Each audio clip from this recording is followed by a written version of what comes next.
In the village stands the ruined old church of St Lawrence.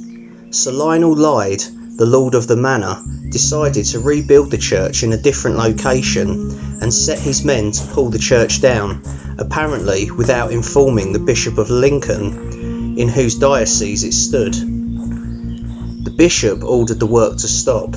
Lyde obeyed, but made no effort to make good the damage. Instead, he just continued with his project, the remarkable Greek-style new church, which he wanted as an eye-catcher for his mansion, Ayot House.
Good morning everyone, welcome to another video. Hope you're keeping well. Joined by the very lovely Candice once again, and judging by her attire it's raining again. Literally just started, bit of thunder and then the heavens opened. We're in the lovely little village of Ayot St Lawrence in Hertfordshire. Haven't been here in a while, and we're planning to do a little 5-mile circular day walk. We're in ruins of the old church of Ayot St Lawrence. So, fingers crossed the weather doesn't get any worse than this and I can still film. We'll see how it goes. Anyways, enough talking, let's get walking.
Sir Lionel Lyde was a tobacco merchant and a director of the Bank of England, and he looked west to the new church, built in what was then a very advanced style of architecture.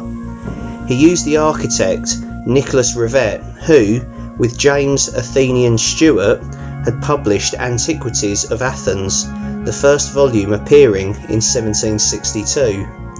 In 1778, Rivet designed a Greek temple with side colonnades linking it to pedimented pavilions. The main portico copied that of the Temple of Apollo at Delos, and it was consecrated in July 1779.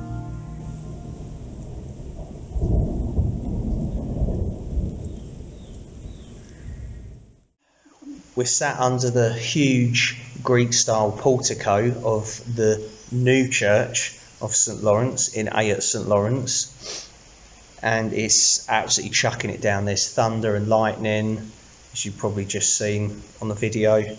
So we're having a bit of an early lunch. I've made the sandwiches this time, so hopefully we don't get any stomach upsets. So I've made peanut butter for me, cheese, and I've made 2 lots of ham sandwiches for Candice, and she's absolutely loving them, bless her. I bought her favourite energy bars out as well and stuff. Hot drinks on cook. I'm tempted to do a hot drink now actually, because I think we're gonna sort of sit here a while, see what the weather says, check the weather, and then we'll take it from there, whether we carry on with the walk or not, because it's not good trying to film in this. My phone's going to end up breaking. But if it's like this all day, then there's no point, you know. Yeah, it's going to be a bit crap really, walking in the rain. I know, like my theory on walking in the rain, I'm not being a wuss or anything, but I think if you're out walking and it starts raining, that's different. But if you're about to start a walk and it's raining, what's the point? It's just to be miserable. And I found out my old Montane Minimus ultralight rain jacket, this is like one of the first things I ever bought off of eBay, one of the first bits of camping and walking gear I bought. Got it for about 80 quid I think, second hand, and it was in really good nick, and I've worn it into the ground. I've waterproofed it a few times, but like the lining has just gone on it and stuff. And as Candice says, I feel wet, and I took it off in the church, and she went, yeah, you're soaked, like on the inside, like you can see where it's gone dark, and it's just had it, bless it. It's led a good life, and it's died a valiant death on the battlefield. So shame really. It's got a little hole in the arm there, but it was leaking elsewhere. It's not just the arm. Okay, I do need to, well, there's no point patching out, because there's no point selling it really, because it don't work. It's about time I retired it anyway, so I just got my out kit windproof thing on. That shifts a bit of rain, but it's more water resistant anyway. And then I think Candice is going to show us this, because she's really pleased with it, right? A little Nalgene 500ml bottle. I bought it for her on eBay, brand new of course, because she doesn't drink a hell of a lot of water on day walks. So when she does, she probably drinks about, what's that, a pint, something like that. So it's save her carrying a massive Nalgene bottle around that I gave her as well. I thought I'd give her that, and I thought, it would just be like, why do I need another Nalgene bottle, Tom? And she absolutely loves it, bless her. She's made up that she's going to put it on Instagram, isn't you? Yeah. So she's easy pleased. I knew she liked purple, so I was like, purple and black, can't go wrong. I saw it, the price was right, and I went, that'll do her, definitely. It's quite a nice snazzy. Snazzy, there you go. So she's easily pleased. That's great. That's what you want. You want to find a partner that's easily pleased, that just the little things, you just go, I got you that, and they go, oh, that's brilliant. Stuff like that. Yeah, you got butter on your mouth there. It's on the camera. That's all right. Anyway, I'm starving now. I'm literally, we've walked probably about 10 metres, and I'm starving already. So. And it's not cold. It's not cold. No, it's not cold at all. You could walk in the rain and not be cold. You're just going to get soaked, and it's probably going to bugger up my phone. So we'll check the weather, see what it's saying. At least we've had a look at both churches, though. That's a good start. Peacocks. Oh, there's peacocks as well, we can hear, Candice is saying. So yeah, that's the plan of attack. Get back to you once we've scoffed the sandwiches. Yeah. Drinking in the church. I think there's a law again. Is that like a bylaw? Oh. Cheers, everyone. Get your laughing gear around that. It's gone 2 PM now, and the weather has cleared up, and it's now really warm and sunny out. So there and there,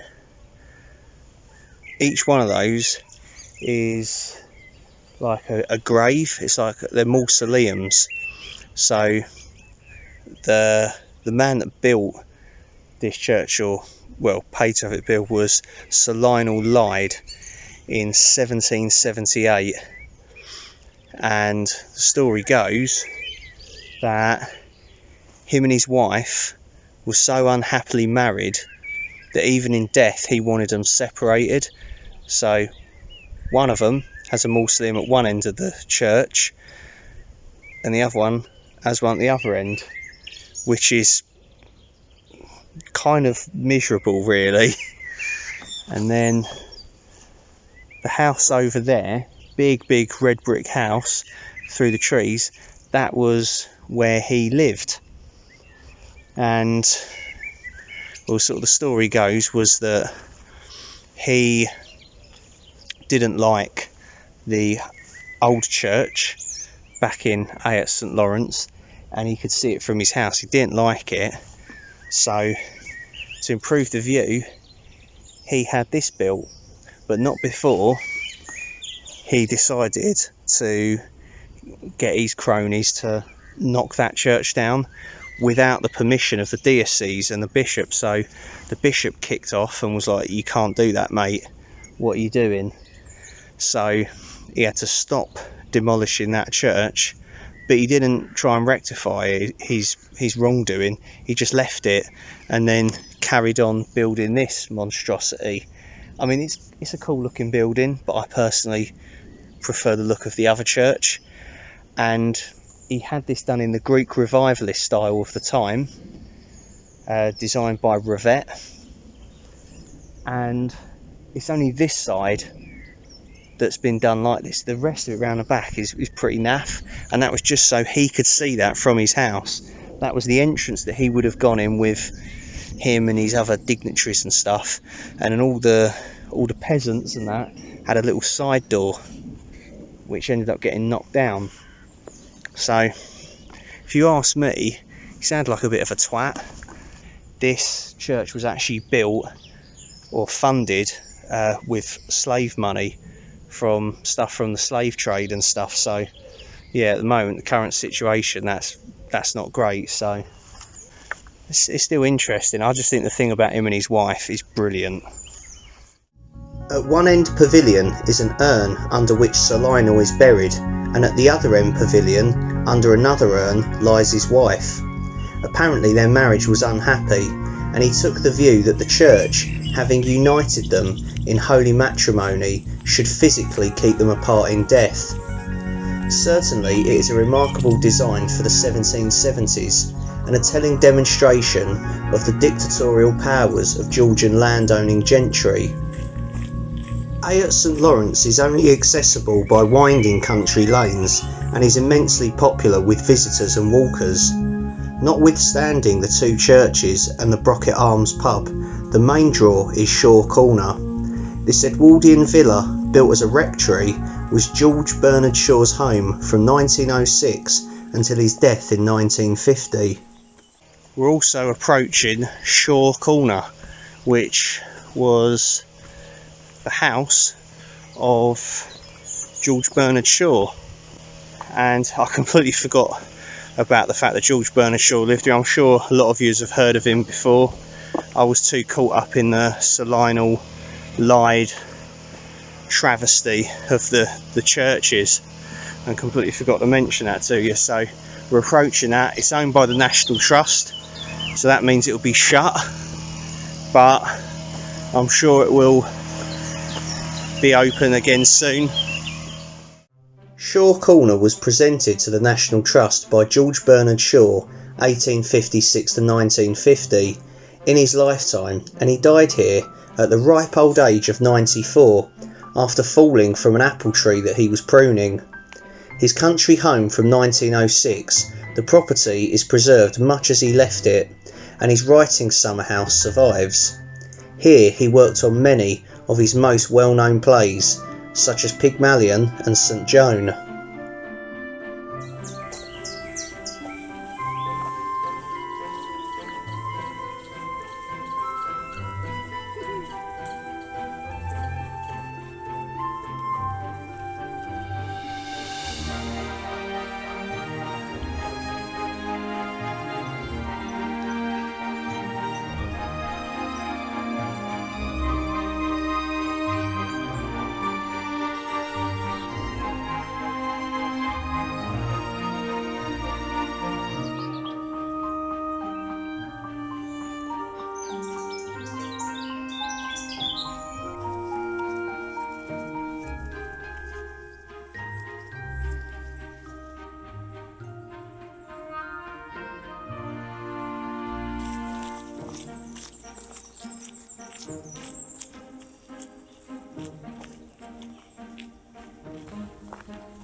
So we've just come to this really old bridge, old railway bridge, and this was part of the Hatters line. It's a dismantled railway, and it ceased to exist in 1965, no doubt from the Dr. Beeching report. We all know about him.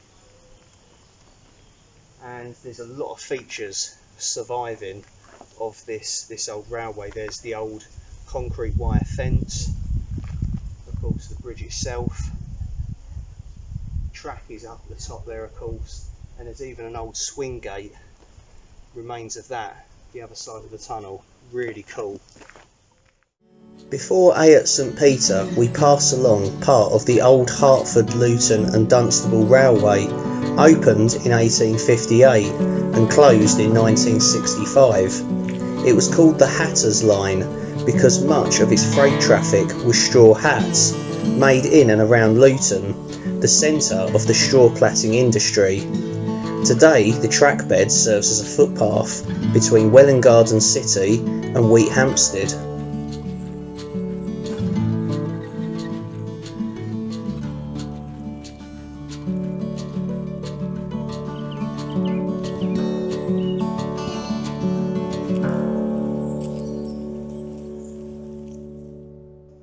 Ayot St Peter's Parish Church is a complete contrast from Ayot St Lawrence. A muscular Victorian church in red and blue brick with stone dressings, its foundation stone was laid in April 1875 by Earl Cowper. It was the fourth church to be built in the parish. The first three were in the cemetery north of the tiny village where the lane goes sharply left. The third church, built in 1751, was octagonal with a separate bell tower. Although it mostly burnt down in 1874, its chancel survived and it now serves as a mortuary chapel. We've arrived at the current Ayot St Peter Church, which was built in the 1800s. The site of the former church of Ayot St Peter is further up the road. So, because this one's Very Victorian. It's very Victorian, red brick. It's very fancy. Oh, and elaborate. Good timing. Made me jump. That means it's 4 o'clock. Yeah. We're going to have another Lily cider, and this one is bee sting. It's a perry. Look at that, pretty cool artwork again. As you come to expect from the Lily ciders, they're very high quality. 6.8% lightly sparkled. Made in Somerset. Bee sting perry. Sparkling medium sweet perry. Oozing with subtle flavours. Fresh tasting pear flavour and a wonderful pear aroma. Interesting. I didn't think this was going to be pear. I didn't read the back. I thought it was just going to be a plain cider. So let's see what it's like. Cheers everyone for watching this far. Hope you're enjoying the video. It's a really good walk actually. We've really enjoyed this one. It's got a little bit of everything. Loads of history on it. It's brilliant. And it's only 5 miles, so it's not too challenging. It's been brilliant. Anyways, cheers. Oh, It smells strong. cool. It's got like a, sort of like a, Oh, not a nice smell to it. oh no. Have a sniff of that first. See what you think. Oh, yeah. Yeah.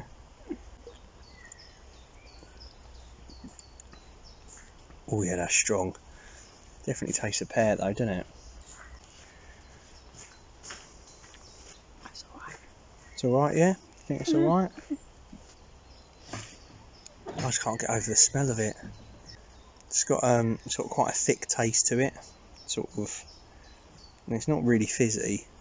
There is a pear undercurrent to it. Can you taste the pear in it? I can, but it's not like as prevalent as I've found in other pear ciders, because it's not as sweet probably.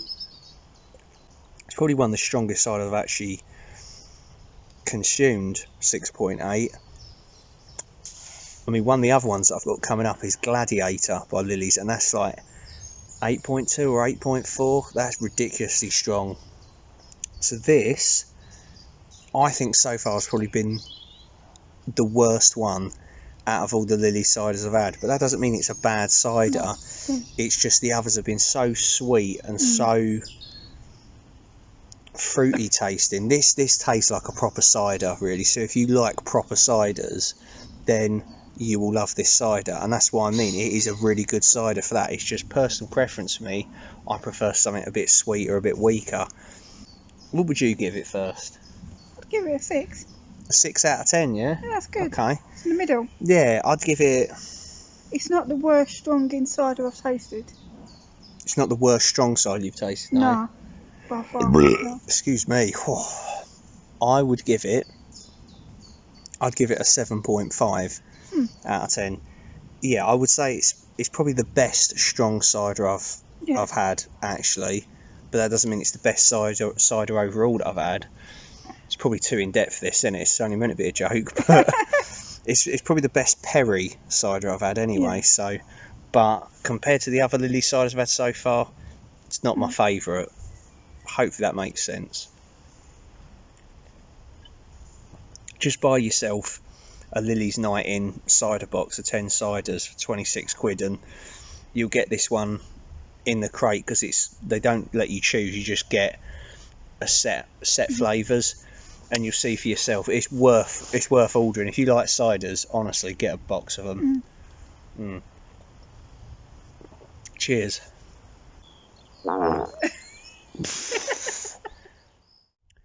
We've arrived at the site of the old church of St Peter's in Ayot St Peter. All that's left is kind of a spooky looking overgrown graveyard. Really, really cool. It's like a big tomb here. It's the old wall. There's a few more graves in the back there. Right, let's have a look. There we go. Ayot St Peter Old Churchyard.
So we're just walking round the old sort of derelict graveyard of the old church at Ayot St Peter, and we're trying to figure out where the church would have been now. Kind of, if you sort of look around, there are graves kind of round the edges, but I think through the centre here there are no graves, and these trees here that I'm sort of pointing at there look fairly new. Well, like, they don't look as old as some of the others. Like, there's some really old yew trees and stuff, which you always find in graveyards, don't you? Something to do with death. So I reckon the church would have been here. If you were digging, you would probably find footings there. I'm going to look into this one. I'm going to find out some more info on it. If anyone knows about it, Ayot St Peter, Hertfordshire, the old churchyard. Get in the comments, let us know, right? But I reckon the church would have been somewhere about here. Would have been quite a small church. Yeah.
Brocket Arms in Ayot St Lawrence is an immensely popular pub with good food and has been a pub since at least 1694. It was called the Three Horseshoes until 1937. Part timber framed with a mellow old tile roof, concealing in part a 15th century king post roof.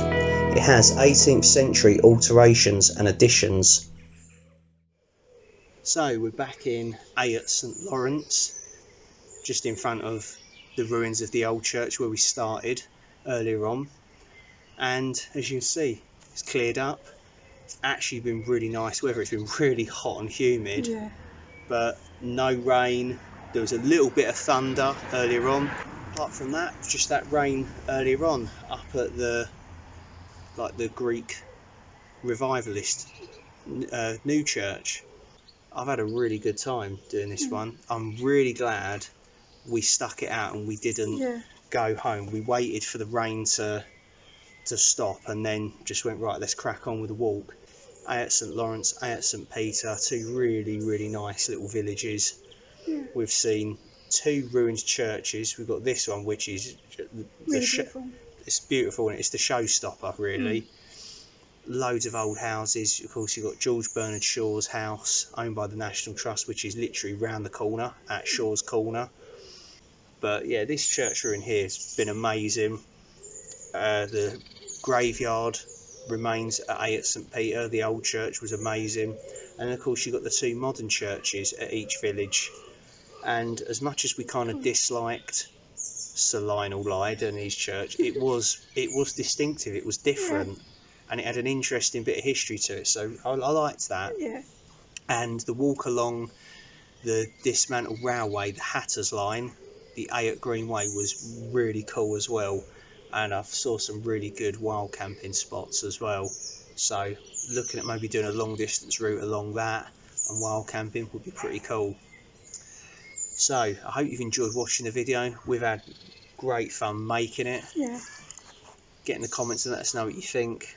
If you know the area well and stuff. Go out and walk, definitely. Yeah, give it a go. It's this book here. It's zoom in. It's 50 Walks in Hertfordshire, and it's just by the AA. Really good books, and the maps, they're not the most detailed of maps, but you just get the relevant OS map, and then you get your walking directions, and then you get a bit of history, which I'm blatantly going to steal. And that's it, really. They're so easy to follow, really good books. And yeah, just give it a go. This is worth checking out. If you like history and you like looking at old things, then this is the walk for you. 5 miles, nice and easy. 2 ruined churches, 2 modern or present churches which are quite old as well. 2 nice villages linked by an old dismantled railway. What more could you want? And of course, once the pubs reopen, you've got the Brocket Arms over there, which is an old pub, does accommodation next to the old post office. It's brilliant. So anyways, thank you very much for watching. Take care of yourselves, everyone. Look after each other and stay safe. See you soon. Bye. Bye.